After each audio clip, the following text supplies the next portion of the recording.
পিরোজপুরের সাপলেজা ইউনিয়ন বিএনপির উদ্যোগে চক্ষু চিকিৎসা ক্যাম্প অনুষ্ঠিত হয়েছে।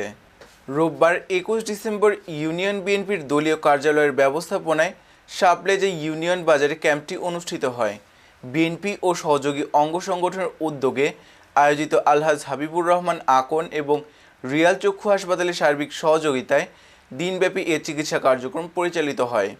গ্রামীণ ও প্রান্তিক জনগোষ্ঠীর চোখের রোগ একটি সাধারণ সমস্যা হিসেবে দেখা দিলেও দরিদ্র, স্বাস্থ্যসেবার অভাব ও সচেতনতার ঘাটতির কারণে অনেকেই সময়মতো চিকিৎসা নিতে পারেন না।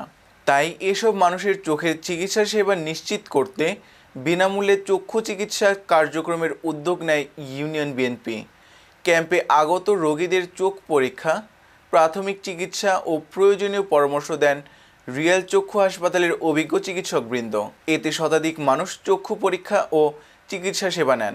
উক্ত আয়োজনে উপস্থিত ছিলেন সাপলেজা ইউনিয়ন বিএনপির সাবেক সভাপতি আলহাজ মাস্টার হাবিবুর রহমান আকন, সাবেক সাধারণ সম্পাদক নাসির উদ্দিন খান, সাবেক সাংগঠনিক জাকির হোসেন দর্জি, সিনিয়র সহসভাপতি মোহাম্মদ গোলাম মোস্তফা হাওলাদার সহ বিএনপি ও সহযোগী অঙ্গ সংগঠনের নেতৃবৃন্দ।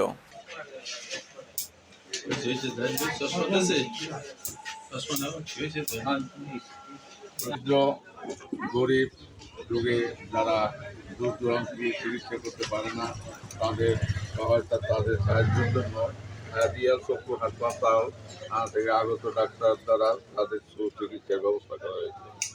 এটা একমাত্রই সাপলেজা ইউনিয়ন বিএনপি এবং অঙ্গ সংগঠনের পক্ষ থেকে করা হয়েছে। গরিব সুস্থ বিনামূল্যে চিকিৎসা যাতে পায় সেই ব্যবস্থায়। সাপলেজা বিএনপি অফিসে বিনামূল্যে চক্ষু চিকিৎসা। এখানে অনেক রোগী আসছেন অসহায়, যাদের আর্থিক সচ্ছলতা তেমন নেই। তারা আজকে এই চক্ষু সেবা নিয়ে আমি মনে করি তারা আজকে অনেক উপকৃত হয়েছেন, এবং এজন্য যারা আজকের এই চক্ষু চিকিৎসার আয়োজন করেছেন, বিশেষ করে রিয়াল চক্ষু হাসপাতালের